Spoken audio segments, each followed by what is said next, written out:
Saya sekarang sebenarnya sih presbiter Oh, presbiter. di GPIB Jemaat Karunia. Udah 4 periode kali ya saya. Hmm. Jadi dari diaken sampai penatua terakhir. Hmm. Cuman saya sebenarnya tanggal 7 kemarin udah ngundurin diri gitu, Pak. Loh, sebabnya?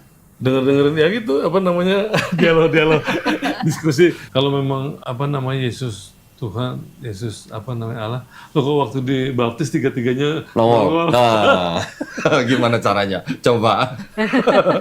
Ayo. Aku ngomong gitu, pokoknya yang penting untuk saya mau Yesus adalah Tuhan gitu. Udah aku ngomong gitu. Ada Yesus, ada Roh Ada Roh Kudus. Kudus, ada burung merpati, kan ada suara di langit. Iya. Nah, Itu gimana? mau berapa Tuhan Mau coba? jelasin apa? Coba Trinitasnya tolong jelasin. Anda waktu mendengarkan perkataan dari Pak Heri ini, sang penatua yang sudah 4 periode ini, tidakkah Anda semua mengernyitkan dahi? Tidakkah kita semua kemudian terheran-heran ketika dia mengatakan Trinitas atau ini bagaimana Saya ceritanya? Jadi Pak Heri mengatakan kalau Yesus itu memang Tuhan dan Yesus itu Allah, kok waktu dibaptis nongol ketiganya? Em, Saya yakin ya teman-teman yang menyaksikan channel ini atau menyaksikan live ini, Anda kalau lihat ada orang Kristen bertanya begini, Anda juga jadi bingung dengan orang Kristen tersebut, ya. Kalau memang Yesus itu Tuhan, Yesus itu Allah, kok waktu dibaptis nongol ketiganya? Itu apa? Pertanyaan apa itu ya? Maksudnya itu kenapa ada orang Kristen yang bisa berkata begitu ya? Tentang kalau Yesus itu Tuhan, Yesus itu Allah, kok waktu dibaptis nongol ketiganya? Ya tentu saja orang seperti Donditan lalu kemudian mengatakan atau nyamber dia ya. Kalau begitu ada berapa Tuhan, kata Donditan. Anda bisa lihat ini pertanyaan yang, maaf ya, saya mau ngomong pertanyaan bodoh, tapi saya tahan-tahan diri ya. Kenapa saya tahan-tahan diri? Karena orang Kristen yang waras pun ketika melihat ini sudah tahu bahwa ini justru adalah ayat yang mendukung Trinitas, yang mengatakan atau menunjukkan kepada kita tentang Trinitas itu sendiri. Orang Kristen, siapapun itu, bahkan saya yakin anak sekolah minggu, itu pun langsung bisa mengatakan loh, justru itu ayat membuktikan 3 pribadi berbeda dari Trinitas itu sendiri. Ya.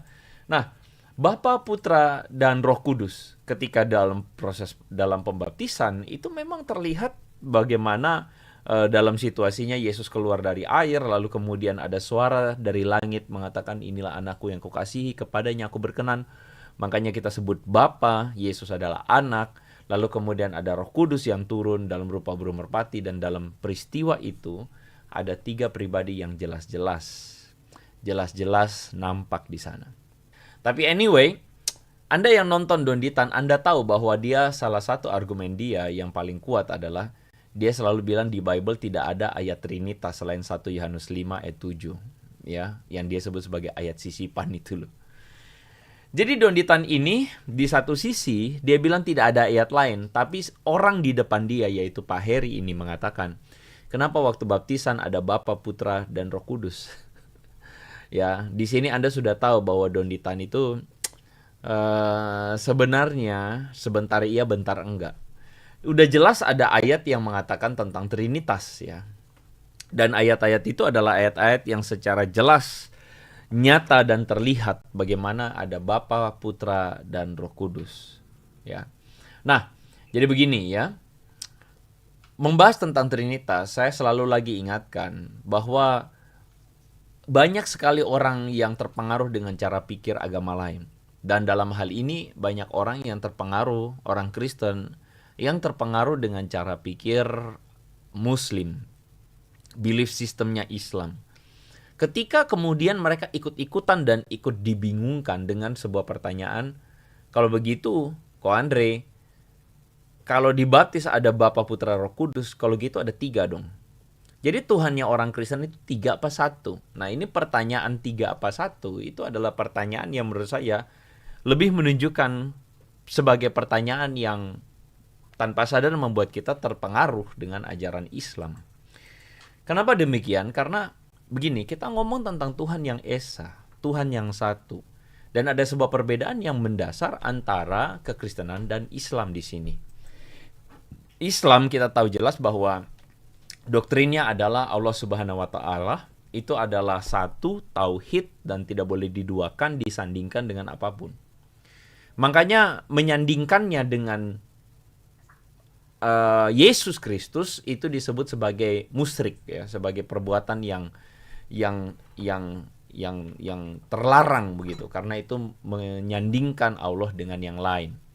Nah, itu kita hargai saja, itu pandangan orang-orang Muslim. Tetapi pandangan orang Kristen itu memahami keesaan Tuhan tidak dalam perspektif orang Muslim.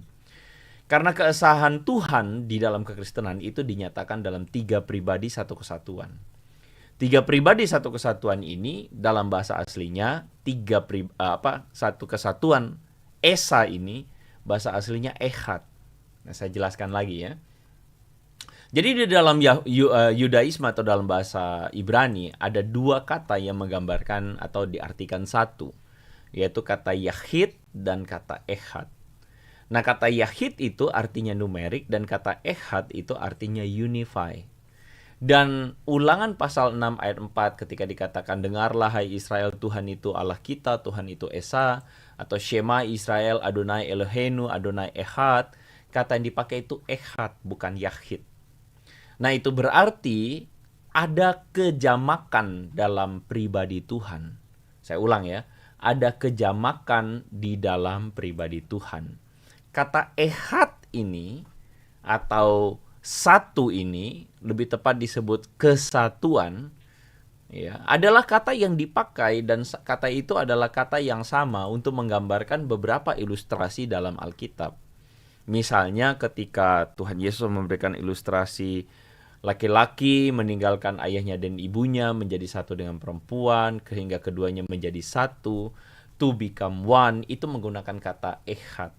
Itu muncul dalam Kejadian 2:24 dan juga dalam Matius 19 ayat 5.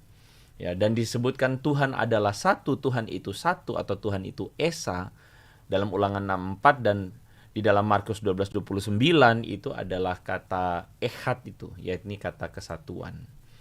Jadi kita ngomong tentang Bapa, Putra, dan Roh Kudus, itu adalah keunikan dari kekristenan, dan saya sangat bingung sekali dengan orang yang masih kecampur-campur kepengaruh dengan doktrin seberang tuh, yang dilakukan atau yang dialami seperti kita lihat contohnya di dalam Pak Heri tadi. Dan buat saya itu aneh banget ya.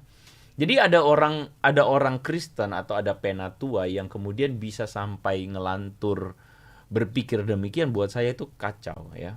Kacau sekali bahwa ada orang yang bilang, loh, kalau Yesus itu Tuhan kok waktu baptisan keluar 3. Nah, tanpa sadar saya tebak bahwa Pak Heri ini adalah orang yang terpengaruh dengan pandangan oneness ya. Terpengaruh dengan pandangan modalisme, dan itu buat saya adalah satu ajaran yang tanpa sadar masuk dalam pemikiran sebagian orang Kristen. Bahwa Tuhan muncul dalam beberapa mode. Ya, nanti habis Tuhan muncul sebagai Bapa, nanti kemudian Tuhan muncul sebagai anak. Setelah Tuhan muncul sebagai anak, nanti Tuhan muncul sebagai Roh Kudus, seperti itu ya. Nah, jadi saya kira itu adalah satu hal yang bisa kita nilai bahwa ternyata ada para penatua gereja yang kemudian terpengaruh oleh ajaran-ajaran yang demikian. Itu sangat kita sayangkan sekali ya. Sangat disayangkan sekali.